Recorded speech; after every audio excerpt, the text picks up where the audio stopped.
श्री स्वामी समर्थ सगळ्यांना। आज मी भोगीची भाजी करते, ती दाखवते तुम्हाला। आपण काळ्या तिलामध्ये करायचे आहेत, त्यांना भाजून घेते। हे काळे तिल आहेत, गावठी आहेत, याला पिवळी फुले येतात। आणि आपण घेवडा शिजायला टाकलाय, उकडवून घ्यायचं त्याला। आणि हे तिल भाजून घेऊया। हे तिलकुट लावून भाजी करायची आहे, मस्त लागते। आपण हिला उलटी पालटी करून घेऊया, चांगली शिजायला पाहिजे ना, तिला फक्त पिळायची आहे आणि तिलकुट लावायचं आहे। याला आपण कुटून घेऊया तिलकुटला, त्याच्यामध्ये लाल मसाला टाकू। आधी तीळ कुटून घेऊया खलबत्त्यामध्ये आणि मग फोडणी देऊया त्याला। बाकीच्या लोकांची तर बघितली भाजी, मिक्स भाजी वगैरे, याच्यामध्ये आपण हे तीळ टाकल्यावर सफेद तीळ टाकायची काही गरज नाही। आणि भाकरी करूया आणि देवाला दाखवूया आपण नैवेद्य। हे आमच्याकडे असं करतात। कोकणामध्ये, कोकण वेगळं आहे, 50 किलोमीटर कोकण आहे खेडपासून, आणि त्याच्या पाठी 30 किलोमीटर आमचं गाव आहे। त्याच्यामुळे आमच्या गावाची पद्धत वेगळी, त्यांची गावाची पद्धत वेगळी आहे कोकणातली। आम्ही रत्नागिरी जिल्ह्यामधलेच आहोत, पण कोकण आणि खेड हे वेगळं आहे। कोकण खूप पुढे राहिला, गोव्याच्या टोकापर्यंत कोकण आहे। त्याच्यामुळे त्यांची हे नाही सांगू शकत मी, आमच्या खेडेगावातलं पद्धत सांगते। हे बघा कसे खरबूज भाजलेत, किती मस्त सुगंध येतोय भाजल्यावर। हे तर आम्ही असे कच्चेच खातो, गोड लागतात खायला, गावचे आहेत ते। हे मुंबईमध्ये मिळतात की नाही माहिती नाही, पण मी कधी घेतले नाहीत, हे गावावरूनच आणलेले आहेत। आम्ही फ्रीजमध्ये ठेवून देतो, चांगलं राहतात, तसं काही नाही, खराब होत नाही। हे उकडंपर्यंत आपण ह्याला काढून कुटून घेऊया। हे गरम गरमच कुटले पाहिजे, तरच कुटल्या जातील ते। असं हात ठेवते आणि कुटून घेते आणि फोडणी देते, एवढे दाखवते। बघा आपलं तिलकुट झालंय कुटून, असं छानसं कुटलंय। आता आपण भाजीला लाल मसाला टाकलाय त्याच्यामध्ये मी। आपण भाजीला आता फोडणीला घालते वेळी दाखवते। भाजी तर पिळून घेते अगोदर, त्याचं पाणी काढून घेते, मग फोडणीला घालते।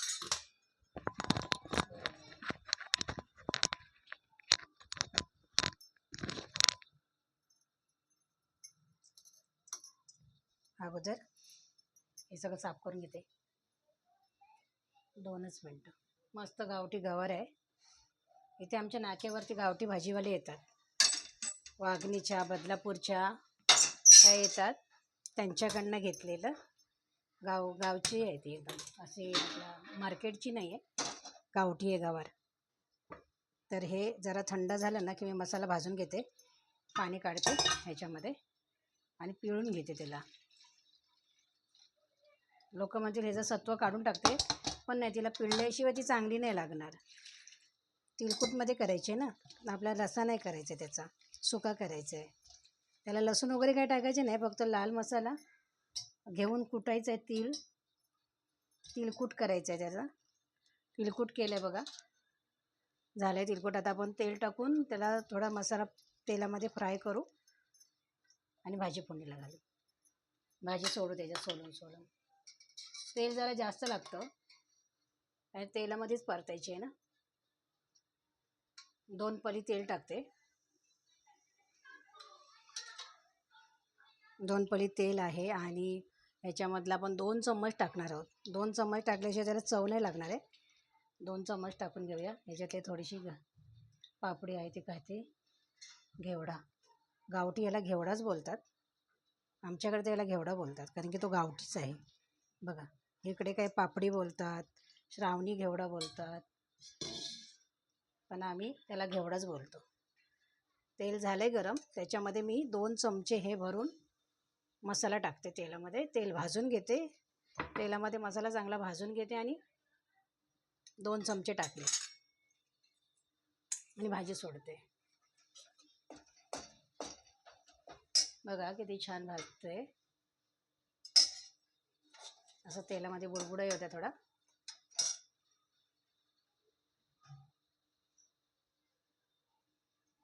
नाही तर तो ना करपेल आणि मग ठसका जाईल. थोडीशी भाजी आहे, एवढी काही जास्त नाही आहे. 2 चमचे पुरे होईल मसाला. मी 2 चमचेच टाकले. जास्त भाजी करायची असेल तर जास्त टाकू शकता तुम्ही, पण भाजी कमी असल्यामुळे मी 2 चमचे टाकले. वरून पण खाऊ शकता तुम्ही. याच्यामध्ये मीठ टाकून सुकं पण खायला छान लागतो. आता हे उरलेलं आहे ते मी ठेवून देईन. त्याच्यामध्ये मीठ टाकून चपातीसोबत खायला खूप छान लागतो, किंवा तेल टाकायचं त्याच्यामध्ये आणि मग खायचं. भाकरीसोबत आणि चपातीसोबत चांगलं लागतं तो खायला.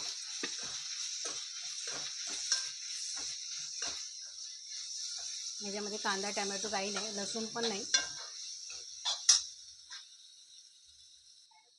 बघा भाजी झाली. तिला स्लो गॅस केला आहे कारण की तो जो ठसका येतो, उलटा येतो ना, त्याच्यामध्ये आपण 1 चमचा मीठ टाकूया.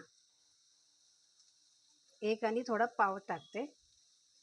लागलं पाहिजे मीठ त्याला चांगलं. सुकी आहे ना भाजी, मग ते सगळे मिळून लागलं पाहिजे. पकडते कढईला आणि हलवते चांगलं. मग तिचं ते मस्त हे तिलकुट पण चांगलं लागेल. आमच्याकडे तर असंच तिलकुट खातात भाजीवर टाकून. अशी भाजी वाफवायची आणि त्याच्यावरती तिलकुट टाकायचं आणि खायचं. छान लागते. काकडीच्या भाजीला पण असं टाकून खातात, कुरडूच्या भाजीला पण. ते जंगली भाज्या असतात ना, त्याला हा तिलकुटच चांगला लागतो. सुगंध किती मस्त सुटला. पण मी देवबाप्पाला दाखवल्याशिवाय खाणार नाही. देवबाप्पाला द्यायचं आहे आपल्या नैवेद्य. त्याच्यासाठी एक भाकरी करते. आम्ही तांदळाची भाकरी करतोय आणि आम्ही तांदळाचीच भाकरी करतो, त्याच्यामुळे मी तांदळाचीच भाकरी करून नैवेद्य देणार आहे. बाजरीची भाकरी नाही केली आणि घरी कोणाला आवडत पण नाही बाजरीची भाकरी, त्याच्यासाठी मी केली पण नाही आहे. बघा किती छान झाले. कलर थोडा वेगळा आला आहे ना. हा असंच पाहिजे कलर. थोडी मी त्याच्यात हळद टाकते वरून. मी हळद नाही टाकली ना त्याच्यामध्ये, म्हणजे कलर चांगला येईल.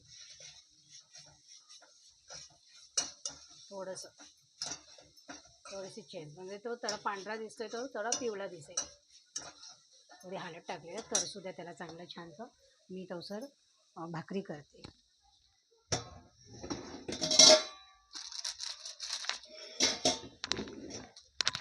मी एकच भाकरी करणार आहे. हे आहे ना, मोदकासाठी पीठ आणलं होतं, ते दुसरं आहे पीठ माझ्याकडे, पण ते नको. त्याच्यामध्ये हात वगैरे खरकटा टाकलेला आहे ना, ते भाकरीला घेते वेळी.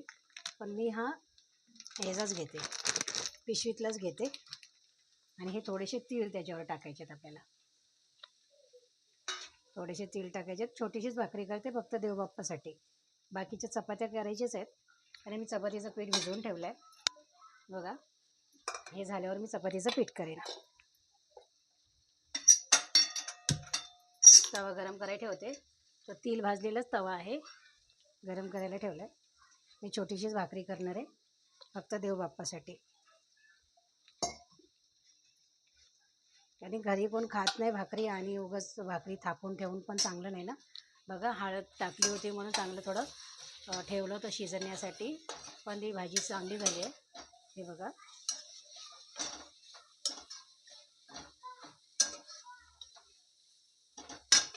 बघा किती मस्त वाटते, छान आहे. मी देवबाप्पाला नैवेद्य करेन ना तेव्हा तुम्हाला ताट भरलेलं दाखवते. बघा आमच्याकडे अशी परातीमध्येच भाकरी थापतात. पोळपाटाची जरूरत नसते, कारण की तो पीठ पण खाली सांडत नाही आणि पीठ वेस्ट जात नाही आहे. आणि त्याच्यातच भाकरीचं पीठ परत भिजवायचं, त्याच्यातच थापायची. हे माझ्या सासरी अशी पद्धत आहे, माझ्या आईकडे तशी नाही आहे. त्यांना पोळपाटच लागतं, भले बाहेर सांडला तरी चालेल. पण मला तर अशीच जमते की ह्याच्यामध्ये कुठल्याही हाताने दोन्ही हाताने मी थापते. डाव्या पण थापते आणि उजव्या पण थापते. थापायचीच करते भाकरी. आणि थोडेसे त्याच्यावरती तीळ टाकते हे, आणि ते पण थापून घेते.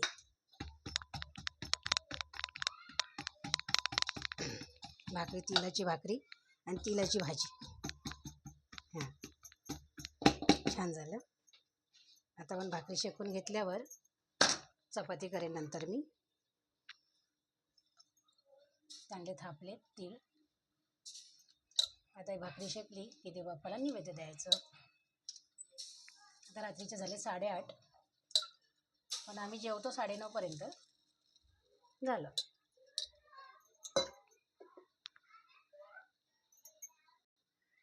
बघा आपली भाकरी किती छान झाली आहे. आता तिला दोन्ही साईडून चांगली मस्त शेकवली की झालं. भाजी पण झाली आपली. नैवेद्य दाखवते. बाकीचं जेवण झालं आहे. डाळ भात भाजी सगळं झालं आहे.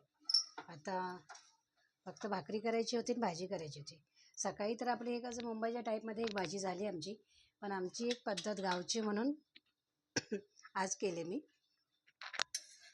आमची आई हेच करायची, आमची काकू पण हेच करायची. आमच्याकडं आमच्या घरी घेवड्याचं झाड आहे म्हटल्यावर आम्ही कुणाकडे मागायला जात नव्हतो.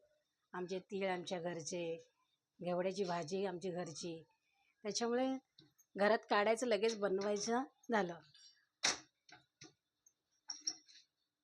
तेव्हा आम्हाला माहिती आहे की आमच्याकडे अशी पद्धत आहे म्हणून. आमची काकी करायची. आमच्या काकीला तर आवडायचंच ते.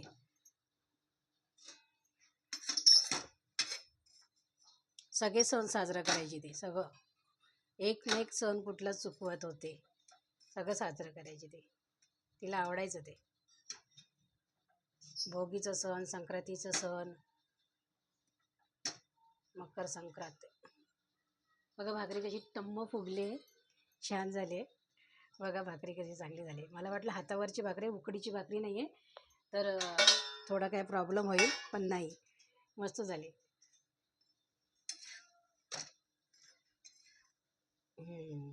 झाली भाकरी तयार.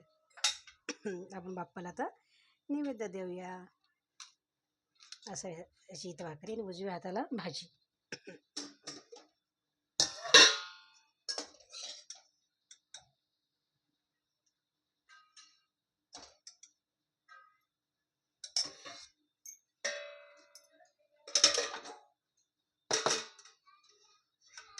तुम्ही पण जेवायला या.